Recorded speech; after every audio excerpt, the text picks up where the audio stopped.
Hello, and welcome to the Writers and Illustrators of the Future Podcast. This is John Goodwin, your host. This podcast is dedicated to the aspiring writer and artist and will provide inspiration and tips from top professionals in the field. If you've been listening to this podcast or are new to it, I thank you very much. I would also appreciate if you took a moment and followed it on whatever platform you use to listen to your podcasts. This week's guest is Michele Cobb, the Executive Director of the Audio Publishers Association.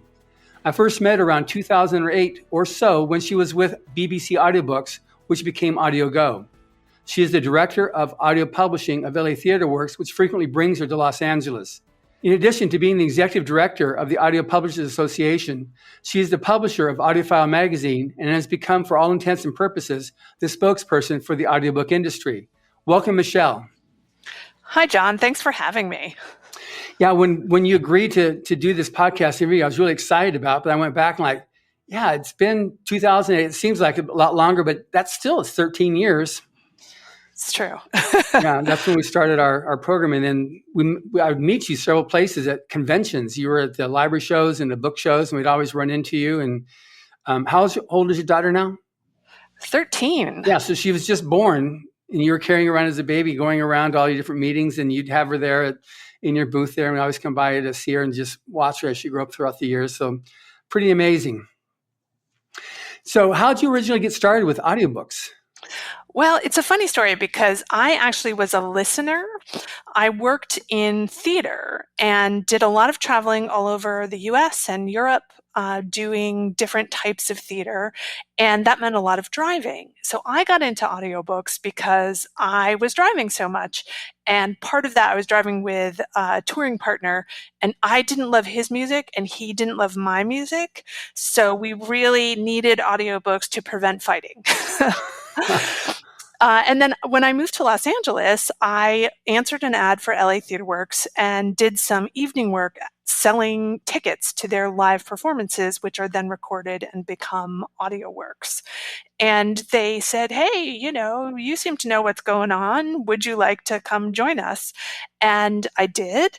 And I really just became the audio expert. They didn't really have anyone who had studied the industry that much. So I became ensconced in audiobooks and went on to work for the BBC, and then started working for myself and went back to LA Theater Works. So it's all come full circle.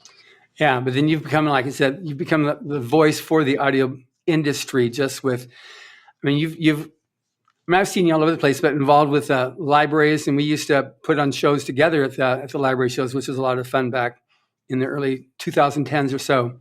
Yes. So just interested in the overall future of audio publishing. So first off, how has it changed since you first got involved?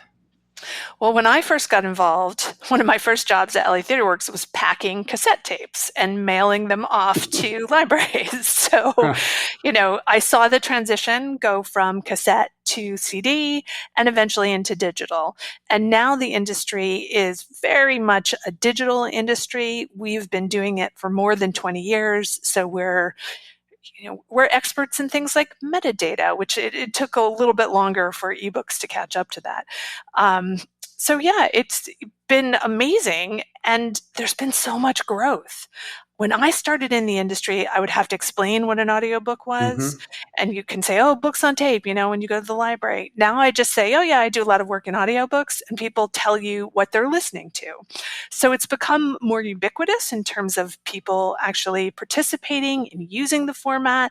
And it's really just exploded. We've seen as an industry in our sales survey for the APA, 9 years of double-digit growth in dollars. So that's pretty crazy to have that much growth over nearly a decade now.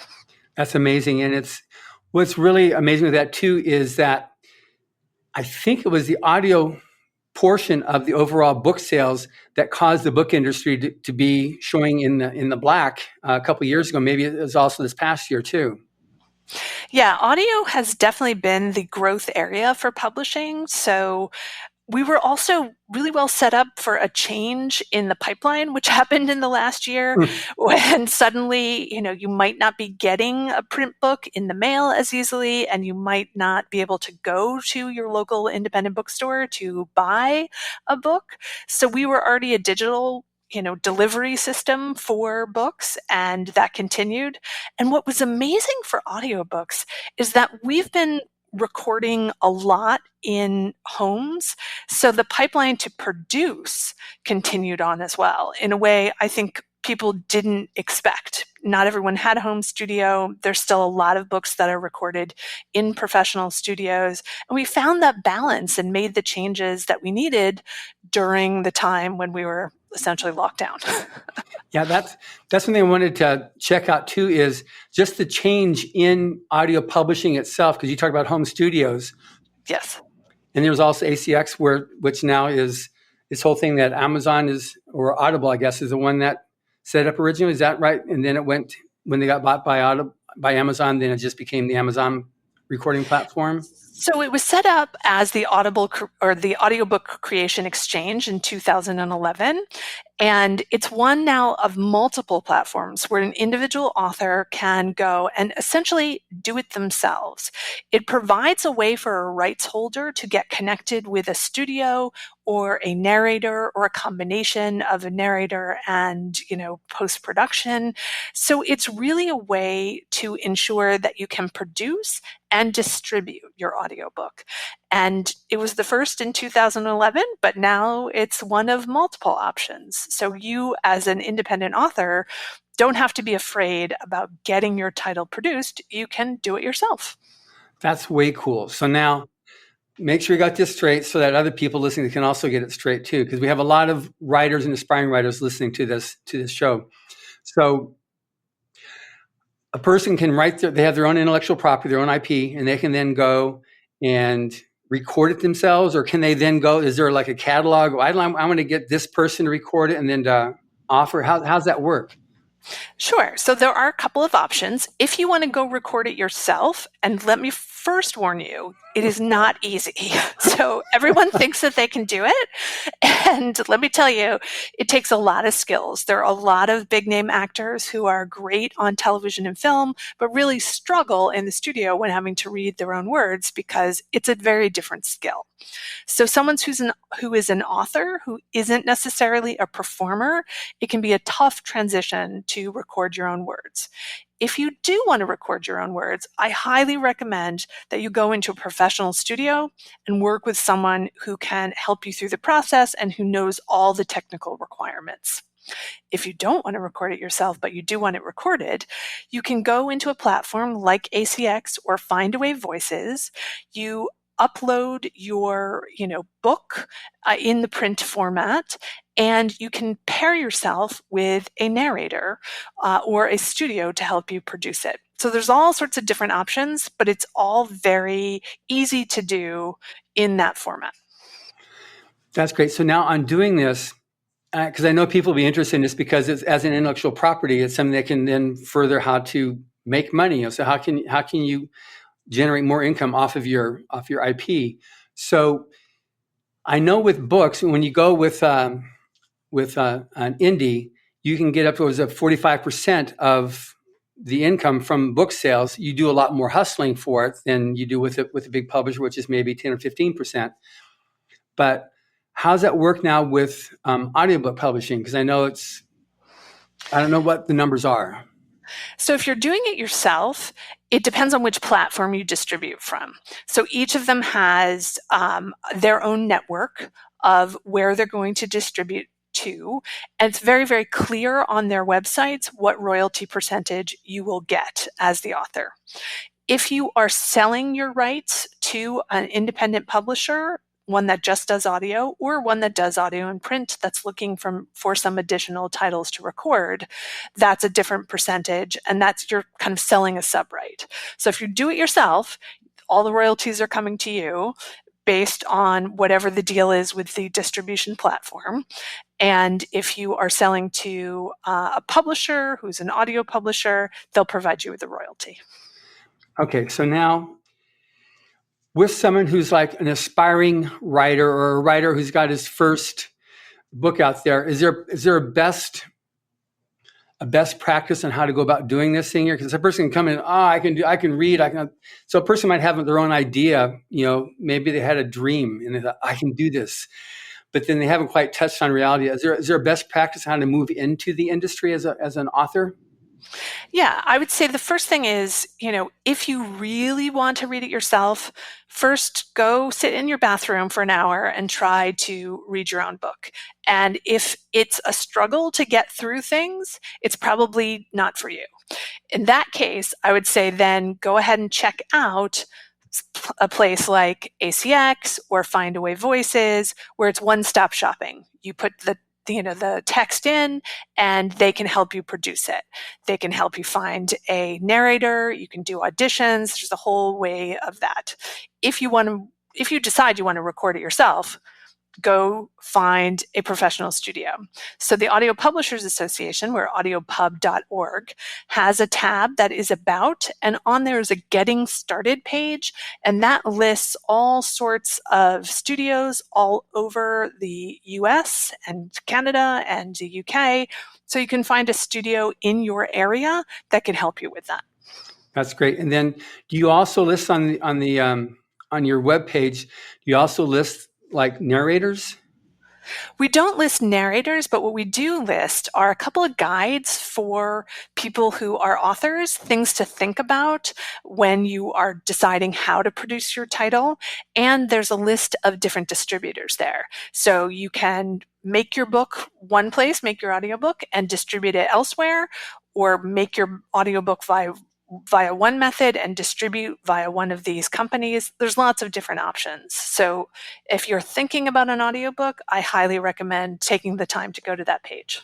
I absolutely agree with that. Now, you've got also translations. So now you've got the audiobooks, because now audiobooks, not just the United States, but it's growing amazing in other countries too, other foreign languages. So how does that work? So if you've already got the title translated into another language, then you can go to a producer who has different languages. And you can find those, again, if you go to Findaway Voices and say, I would like to have this recorded in English and Spanish, they'll help match you with narrators. Or if you're very industrious and you know a narrator that you really like their work, you can find them usually a website or on social media, and you can reach out to them to ask what it would cost for them to produce it in whatever language that you're looking for. Okay, that's good, because that's I mean, it's amazing. It's growing so fast. So now the APA Audio Publishers Association, you guys have been very hands-on, and for a while when I was a board member for a few years, way back when it was not nearly as big as it is now. What types of things does the APA do? What changes have you seen via the APA in the audio industry, and what impact your actions have had on that? Sure, that's a great question. So when I started in the industry over 20 years ago, we had, again, probably about 75 publishers that belonged. And then we had some affiliate members, the occasional retailer, producer, narrator. That affiliate group has grown significantly over the years. So we actually have a lot of individual narrators who are members. And if you are a publisher member, you can participate in things like speed dating, where you have an opportunity to see 20 different narrators talking about who they are and getting their contact information and learning a little bit more about them, so you know how to cast them as you're thinking about the next book that you're casting. We do a lot of programming. I think when I first became involved with the APA as a volunteer, we had the conference and we had the Audio Awards, and there were some educational programs. Now we're doing educational programs, a few per month, some for narrators, some for publishers, and we're doing a lot of stuff virtually because we have members really from all over the world now. And the tools we have to do virtual events are a lot better than they were 20 years ago. So that's, so that's allowed us to expand our programming. And in fact, we did our conference all virtually this year and had the most people that we've ever had, because you don't have any limits in the room in the same way you would at a convention center. Or in transportation costs on getting there. Exactly. Yeah, it's cheaper for people to attend, and it's really easy when you're recording a lot of this stuff to say, oh, I've got to miss the 4:00 session, but I can go back and watch that a couple weeks later. For sure. So now, any particular stats on the growth of the industry that you can talk about? Because before I've been with you, you've been like the queen of stats. Yes. Well, that 9 years of double-digit growth is really the one that we've been talking about the most. 71,000 titles were recorded in 2020. That's huge. That's way so, huge. The great thing about audio is that as more people get invited into learning about the format and appreciating the format, they talk about it, which gets more people interested in it, which makes more sales, which encourages publishers to record more titles. And it becomes this lovely cycle of growth. So more titles being published, those can reach a wider audience, which gets more people interested. So it's all really good news. And what was interesting that we saw in the last 18 months, obviously there was some concern when people couldn't really go out of their houses very often, that we would lose sales because audiobooks are often thought of as something you do when you commute. Suddenly, not a lot of commuting going on. Right. And the retailers told us anecdotally that they did see initially that drop off in listening because people were not, going to the car and sitting in the car for an hour and a half in the morning and the evening. But what happened very quickly was that people went back to listening. They just did it at a different time of day. So instead of that morning peak and that evening peak, you're seeing more listening throughout the day and people incorporating listening into their lives in a different way. And frankly, I don't know if you were there, but I think it was in 2010, we did a focus group. And so if you remember, we were all shocked because everybody at the focus group, we're all behind the glass wall, but they were all saying, oh yeah, I really like audiobooks to relax.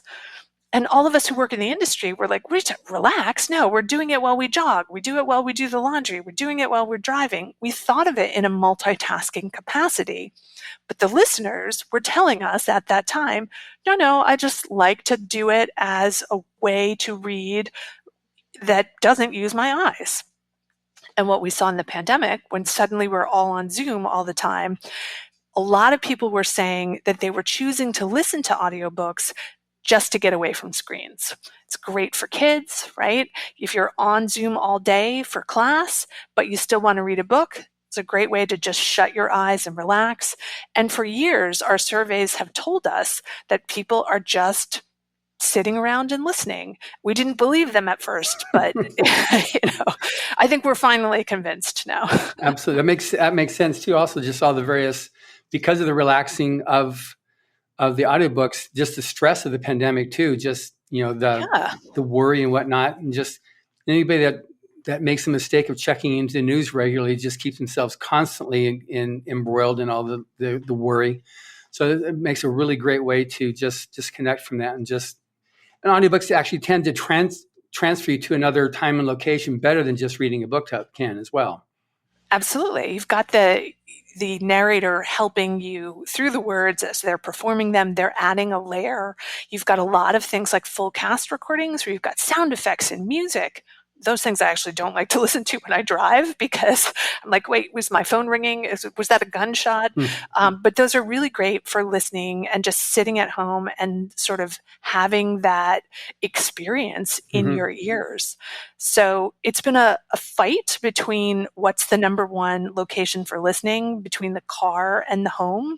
And the home was winning by a lot for a couple years. And then the in-dash car players in cars started to get a better experience. You didn't necessarily have to plug in your phone. You would just bring your phone in and it would pick up from where you left off. And so people started to do more listening in the car. That changed in 2020, and it'll be interesting to see what happens. But yeah, the home, relaxing and getting out of the head is a big part of listening. Yeah. Of course, everyone seems to like to listen to murder and mayhem, but that's better than the news, I guess. Yes. So any particular age groups that do better? And then you got the age groups listening, but also genres by age group too, if you've got that kind of drill down. Well, what we've seen in the last decade is that as podcasts have risen and that younger generation is listening to podcasts, they're also listening to audiobooks. So the average age of the listener has gone down. We don't measure what genres they're listening by age. We just know that mystery, suspense, thriller is always very much at the top. Mm-hmm. Got it. Yeah, I did some research a few years ago in Mexico, and for audiobooks, and found they don't really do a lot of audiobooks. They do podcasts. They do the audio on podcasts, and that's how they monetize their audiobooks, is via podcasts on there. Is that like a Mexico only type thing, or is that also happening elsewhere for monetizing purposes? Here in the US, we've been built kind of on that credit subscription model. So you get 1 credit per month and you can listen, pick out your title and listen. What we're starting to see now is that as podcasts and audiobooks kind of developed and grew together, the retailers are bringing them together into the same location. So for instance, Spotify and Apple and all of these different vendors are selling both. Podcasts are generally free and ad supported, and audiobooks are generally paid for in some way, whether it be an a la carte sale, a credit subscription, or an unlimited subscription, kind of like your Netflix model. All of those things exist. And I think it's getting a little closer together. So we're starting to see stuff that would typically have been a podcast now available in an audiobook retailer and vice versa. I get it. Now, it used to be, like you said, with your cassettes, and then, or actually records beforehand at libraries, and then it went to cassettes, and then I guess it never really had the 8-track or the 4-track tapes on audiobooks, I don't think. I think there might have been some 8-track before the cassette was big, but not much. Yeah, and then the CD, and now it's gone to the digital. But in terms of the system, the programs, you've got the credits, which is what I guess was originally made popular through Audible. I think they're the first one that did it. But then you got the unlimited subscription, that started coming to play maybe half a dozen years or so ago, and it's growing. Is that going to take over the credit system, or how's that going? Yeah, I think that's the question is, when will that transition happen? I think it's hard to imagine that we're going to maintain a credit system in a consumer world where everyone is more used to subscription, but you never know. I think we have a lot of subscription services now. You used to have cable, right? And you have one subscription to cable and you get all your channels, and now you have 7 apps instead. So I think there's going to be a lot of movement in the next decade of how people are buying and where and what that model is. And I'm not a retailer, and so I can't really say what's going to win, but I do think everyone's taking a look at the different models and trying to figure out what can ensure that the original rights holder gets a good living off of the way it's being sold. Yeah, because that's a key issue on this whole thing with whoever owns that property, right? That they're not ripped off and that they can actually reap the benefits of their work, their creative work, because that's what they do, Exactly. So, one thing we've been working on for a while for our stuff, because we've not released anything since 2016, but we're about ready to start up again. We've been working on an app. So we have everything be loaded on the app in a new dedicated site for the app to be able to download. Is that something that's being done more and more by publishers? Robin Whitten suggested that to me, 10 years or so ago after Book Expo America, once in New York. We were at a deli and she said, "You need to do this." And I said, "Okay." And so we've been working on it. And then she just reminded me of it recently. Remember when I told you that? And so, we're about ready to launch it. So is that something that's becoming more and more a thing, or what? I think a lot of publishers have tried an individual app. It really depends on your market and your content. Maintaining an app is very expensive, and it's how much marketing capacity do you have as well. So what's great about working with retailers that have their own apps is you can be the creator of the content and you put it up and you can do some marketing around it, but it's really all the the work of fulfilling the order and making sure the customer is happy, that's falling to the retailer. So it really becomes a question of how do you want to spend your time and your dollars as a publisher or as a rights holder? And I think an app is a great opportunity for certain publishers and not for others. Got it. Okay. So now with this, all the transition going more and more digital, bookstores. So what's the deal with what's the basic tendency right now? Because it seems like audiobooks and bookstores is becoming a long lost grandchild that's going to become not just a distant relative, but just not even a thing anymore. Well, actually, there's a company called Libro FM that does a lot of work with independent bookstores. And so they saw, of course, during the pandemic, when a lot of bookstores could not be open for physical, browsing, a way that they could sell specifically audiobooks was to work with a company like Libro that would let them sell the audiobook off their website. So you could be supporting an independent bookstore and still having a great audio experience. And they, as a bookstore, don't have to maintain the app themselves, but they can partner for a great customer service experience. Oh, that's great. So then, because that was a concern, because obviously I'm very much in favor of the life cycle of bookstores continuing. Yes. But then you see, like, as it gets more and more digital, it's like, why go to a bookstore to buy a digital book?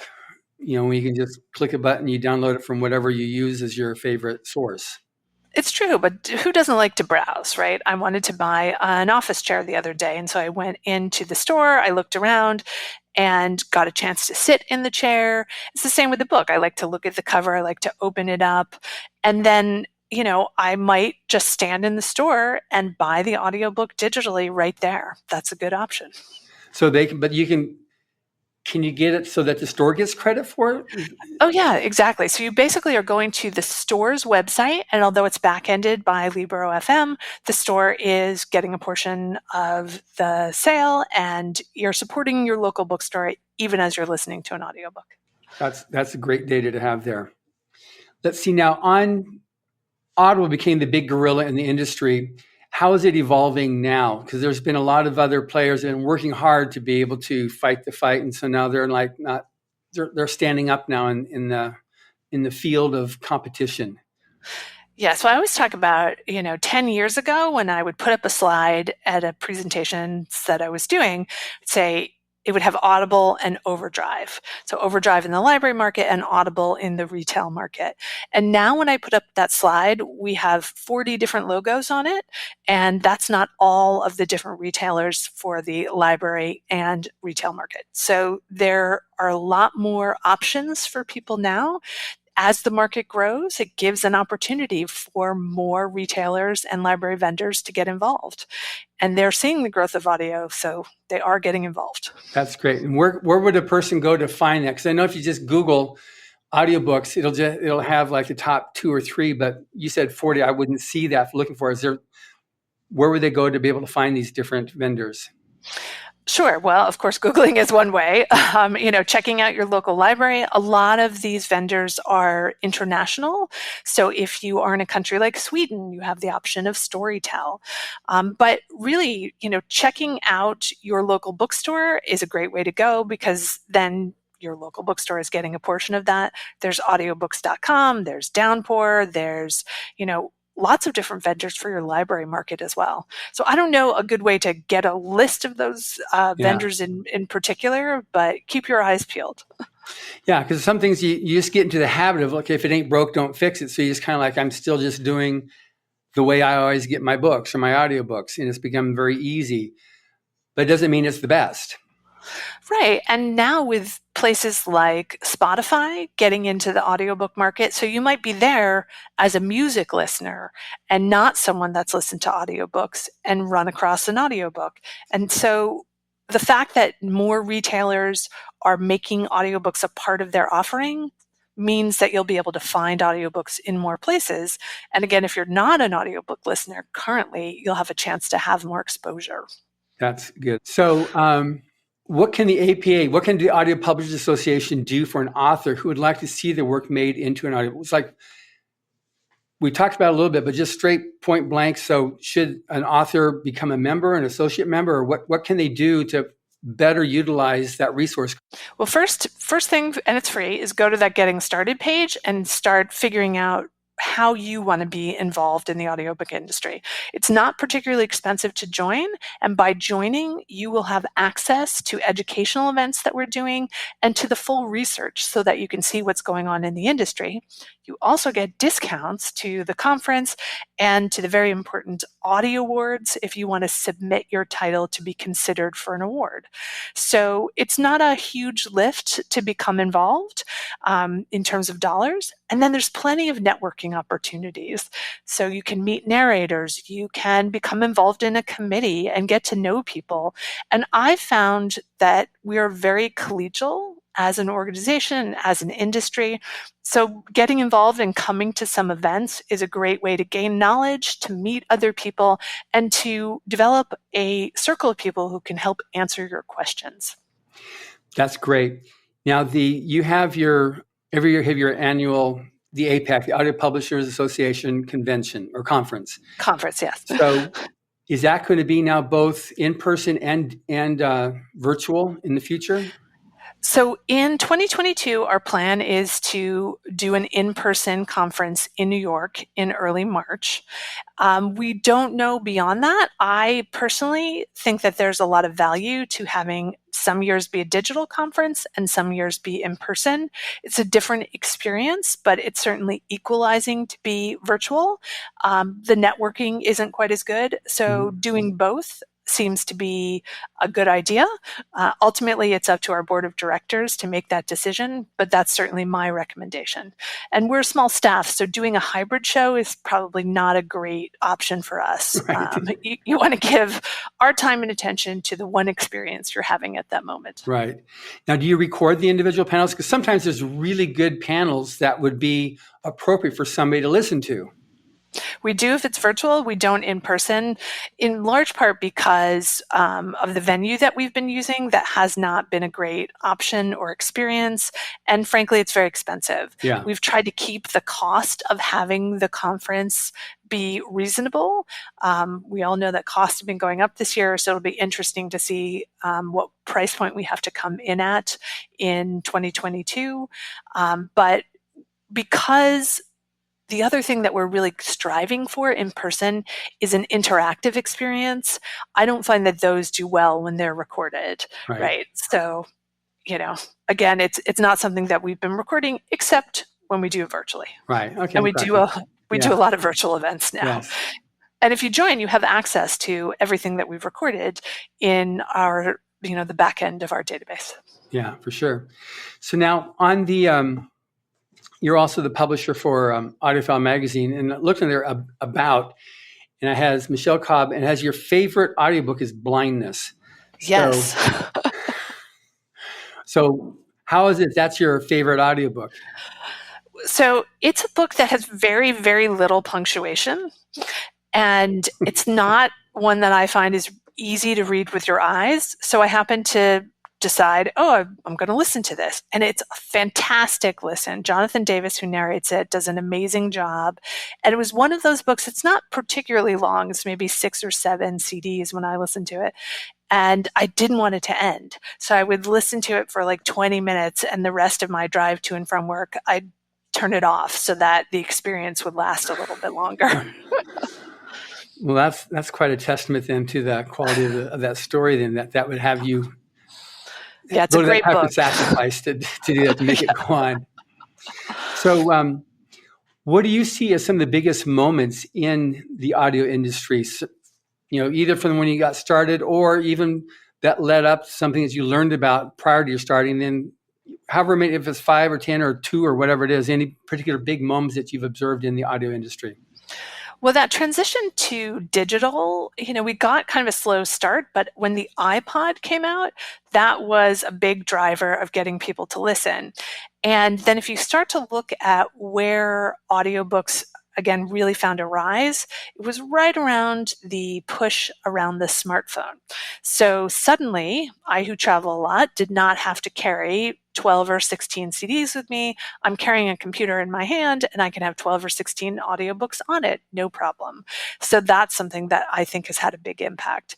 And frankly, the do-it-yourself platform of ACX really helped. Suddenly, people who were not necessarily working with an audio publisher, but wanted their title to be produced in audio, had the opportunity to do that. And, the last 10 years, it's been like, let's just publish more, let's publish more, let's publish more. How have we done that? And a lot of that has been through the digital realm, right? Mm-hmm. Being able to be sent a script instead of via FedEx, ripped apart by, photocopied and ripped apart. Yeah. It's coming as an electronic file. And if you can record in your house, that's had a big impact. So not having to get on a train and go into the city and, spend 2 hours commuting. People can record and still have a day job. They can record around their children going to school. There's a lot of flexibility with the home studio that's allowed the industry to be more efficient. Yeah, now that's actually brings up a good point then, because the home studio, one of my things I had when I was on the board, and that was at a transition period, ACX was just starting then, and there was a concern about audiobooks still being a relatively new experience for a lot of people. And so wanting that first experience to be good, because if it's a bad first experience, it's kind of like, I've done that and I'm not really interested, to be able to avoid that. So how is that? Obviously, that transition has been overcome, but the quality of home recording, is that an issue? It certainly can be if you don't have a professional microphone and a professional setup and you haven't recorded many audiobooks. Then you're probably going to be struggling a bit in terms of getting the right quality. But what's great is we are, in fact, a decade into people having home studios. So they have acquired whisper rooms and booths that are quite soundproof. They've acquired the right microphones and the software to do this. And again, you can record that at home and you can digitally send it to a professional editor who can do a great job with any cleanup. Maybe you heard the ice cream truck that was coming through before. If I'm in a studio at my house, I have some soundproofing, and then the post-production team can do a good job of anything that bled through or clean up, or if I'm popping my peas too much. So it takes a number of people being involved in the production, but it's really about having the best technologies to ensure that the quality maintains. Right. So then is there any particular guideline or estimate on what's going to be the cost of producing your own audiobook? Or is it done by hour that it gets done, or is it done by project? How can they know that they're not being ripped off, but it's what they're as a proper estimate? Sure. So we've generally find the industry works on what's called per finished hour. And you can calculate that. Let's use an easy number. So if your book is 90,000 words, we say it's approximately 9,000 words per finished hour. So a 90,000 word title would be 10 finished hours of recording. And the pricing for that per finished hour has a really wide range. On the do-it-yourself platforms, there's the option to split the proceeds with your narrator and have no upfront cost, or to pay your narrator a small stipend that they can send to their post-production team. So your costs have a really wide range. If you need a lot of technical expertise and a full cast, things like that, you can go into a professional studio. Those productions become more pricey. But you'll just want to work with whatever method you have, whether it be do-it-yourself or studio, or directly with the narrator, to get the complete per finished hour cost, which should include both the narration cost and the post-production cost. And then you'll be able to estimate your title based on the length. Got it. So now if you're going to be doing this yourself, what guarantee do you have that anybody's going to even see it? Well, that's really going to fall to you. So, it is a lot about marketing. It's not enough to just take a title and put it out there and hope that someone gets it. Field of Dreams. Exactly. So you have a couple of options. We do find that it can be helpful to bring out your audiobook simultaneously with the print and or ebook. So you're talking about the title, you're making it available in all formats so people who are reading the title have their choice, eyes, ears, digital, whatever it is. That's one way to do it. Mm-hmm. Or you can say, I'm going to produce the title, say, as an ebook, and then I'm going to see how it does, what kind of, following I get. And if you have a strong following, then you can produce it as an audiobook because it's another chance to talk about the title and to get all those people that have read it, maybe as an ebook, to talk about the audiobook. So it's another opportunity to market. But as with anything else, there are no guarantees in life. Exactly.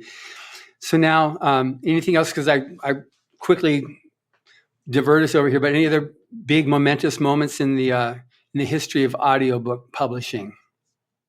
Well, I think that was a lot. I didn't want to you didn't ask me. I had one more. So is there anything, because I know and this was earlier on, as a kid, I used to I had my record, I put it on, and I had my little book. And then a narrator would be telling, maybe it was Peter and the Wolf or something like that. And it'd go, bling, when it's time to turn the page. Yes. Is that type of stuff still a thing? Is it just, or is that something that happened when I was a kid growing up? So that's what you're talking about is called a read along. So you get the book experience and the audiobook together. Oftentimes you've got that page turn signal for one recording, and then you have the same recording without the page turn for as you progress as a reader and can figure out when to turn the page yourself. So I think that was one of the big questions. How would that type of material translate into the digital world? So still a lot of CDs sold, even though it's not the primary format, that book and CD kit. But we're also seeing books that have an MP3 player built in, like the Wonder Book from Findaway. Mm-hmm. So it's actually got the audiobook and the print book all together in one package. And you don't have to worry about losing the CD, which is nice. Additionally, there's a lot of that happens digitally. So you might be having the ebook experience in an app, and it's got the audiobook as well. So I think children's has struggled a little bit more in that transition to digital because we haven't had a ton of places to acquire children's titles from in audio that have been really safe. Mm-hmm. I always use the same joke, but if you go onto Audible and you're there with your child and you search for, say, The Cocky Rooster, right? That could be a children's book or it could be erotica. So there are retailers like Epic or Tales to Go, which works with schools, or Pinna, and those are safe spaces that only have children's materials, and those are great options to send a kid to and to know that they can listen and be free and not worry about what kind of rooster that they've heard about. They've been searching for. Yes.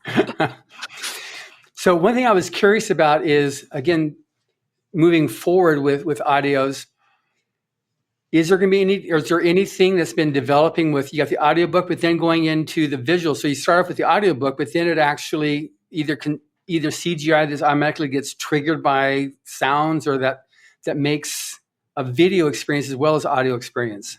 We're starting to see all of those things come together. There were things called enhanced ebooks, mm-hmm. which people thought would kind of be the big thing for a while. So it's the ebook. It might have video links. It might have the audio as well. I don't think anything has done quite so well as just the audiobook on its own, in large part because we're trying to escape screens, right? Right. So for children's stuff, pairing the audio and the print together is something parents want. They don't necessarily want the added extras of lots of videos. Are there products out there that exist? Absolutely. But I do think it's so much about the words and the performance that we are much more focused on the experience that you don't have to be looking at anything except maybe if you want to kind of whisper sync along, as it were. Yeah. Yeah. When we were doing our audiobooks with Galaxy Audio, all of our stuff is the format you don't like, is the is the radio drama category with all the different actors. And I like that. I just don't like to listen to it in the car. Because we would have all the actors in a studio together recording, and it was like the old radio dramas where they would play off each other and be a lot more. There'd just be a lot more excitement and intensity. It would just bring everything up about 20% of a notch on that stuff. Exactly. And that's what LA TheaterWorks does. They actually record live in front of an audience in most cases, so you can hear the audience react. And I love that experience of having all the different people playing the different voices, and that full cast experience. As someone who loves theater, that's perfect for me. I just have to be careful to not choose something with gunshots and phones in the car. Yeah. We had one time the review editor for Library Journal, because he loved our stuff. We got everyone that came out got great reviews because he wanted to listen to him himself. But he said one time when he was going out, it was one of the mysteries. He went out there on his porch, lit a cigar, and was ready to start listening to it. And then all of a sudden, it's like, oh no, it's raining. But it was the audiobook. It was a downpour in the story. Then you looked out, like it's bright and everything. It's like, oh no, it was the story itself that was doing that. So, because that's something that for us was an important thing with our audiobooks, because we had like 150,000 sound effects we pulled from. And if we didn't have it, I remember going to New York once with a sound engineer, and we recorded the sound of the taxis on Fifth Avenue. We recorded the subway. New York, it sounds different than other subways. And the New York taxis is its own sound, so we would do that. And we are seeing in general more of that being done, kind of original works and things created for audio that use sound effects and music and a full cast. It's a lot more expensive to produce. Yeah. So I don't think it'll ever be the majority of the market, but it's such a fabulous listening experience. Why would you not want that? Yeah. So that's what we were able to do. And we did it because the stories are written in 30s and 40s. We wanted to go back to that format that was most popular then, which was radio theater, which is what was done. But now with you got a cast of you have a narrator, and you have some that do like the original library for the visually impaired, with the straight. It's not monotone, but it's a straight read through without the various inflections. And then you've got some of the really hot shot narrators that can do all the various voices, and the guys impersonating the girls and the girls doing the guys, and all the different inflections and stuff. And then you've got, to me, was the best one ever was when Harry Potter was done, and just this story of how all those different voices that he did. He had to write down notes on it so he knew who it was as I was going through. It was just Dale. It's such a skill too, Jim Dale. Yeah. To be able to transition, it's kind of interesting to watch. You think maybe someone is in the booth waving their arms and doing all these different things for the different characters. And because of the microphone sensitivity, it's actually very, very small changes. So if you watch someone record, you might see them on one character raise their shoulders slightly, or bring their shoulders in, or sit up more straight. It's a really, really interesting skill that they have to be able to play all those characters and to remember enough of it to switch to the right voice. Yeah. I watched that too, because we had a lot of Disney actors that came in and did our audiobooks for us, and it was just amazing watching them all perform together. And they're saying, I love being with him because I learned so much from him. I was like, what? You're amazing. And they were just talking about how much they learned from all these little, like you said, these innuendos and inflections. Yes. And it is so great to be able to perform off of someone and to have a genuine reaction. When you are playing all the different characters in a scene, you know how you're going to say it, right? Yeah. It's not a surprise. Yeah. But that's why I think full cast is a great listening experience. Yeah, and that's, like I said, that's what we did. And you mentioned earlier in this interview about the one of the big things that the APA does, Audio Public Association done, is the Audies. And when we won the Audie Award for our Battlefield Earth, that was, for me, that was such a special moment. But Talk a little bit about the Audies, what it is and why it's such an important event for the audio industry. We are really taking the time to go through a very rigorous judging process to ensure that the quality audiobooks are rising to the surface. If you win an Audie, your title has been listened to by a minimum of 9 judges. So that's a lot of people. And they're all doing it out of the goodness of their hearts, which is really very generous of them.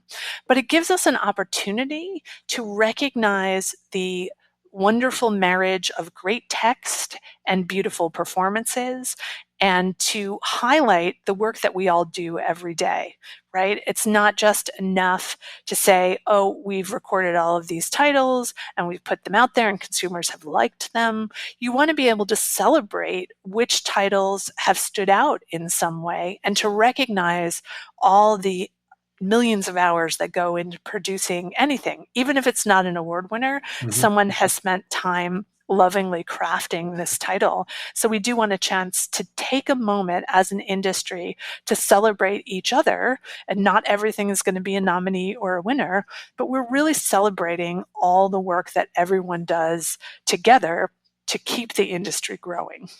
Yeah, which is really important. And it's good that you're the ones that are kind of like knitting it together and kept it, because there were some definite transition issues that was happening as it was a growing thing, and there was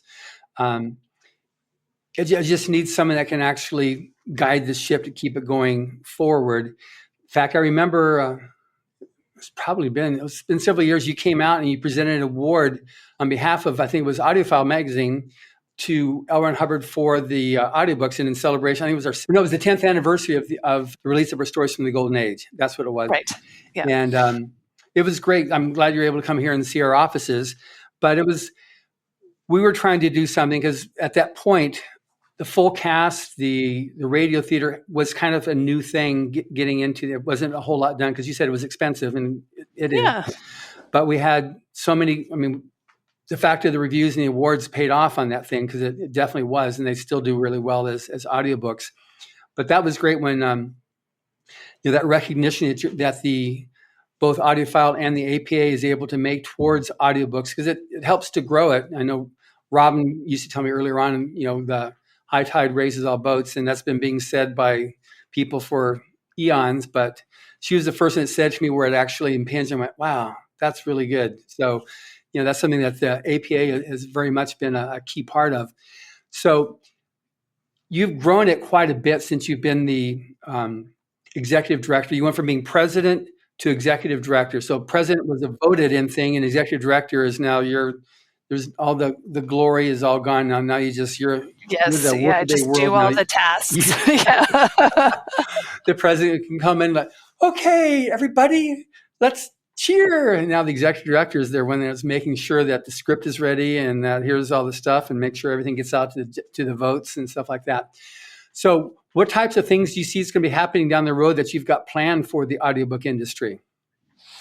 Well, we've certainly seen in the last year that the virtual events have been really helpful. We did the Audies virtually, right? It's probably not our first choice, but it was a great way for people all over the world to be able to see it and experience it as it was occurring.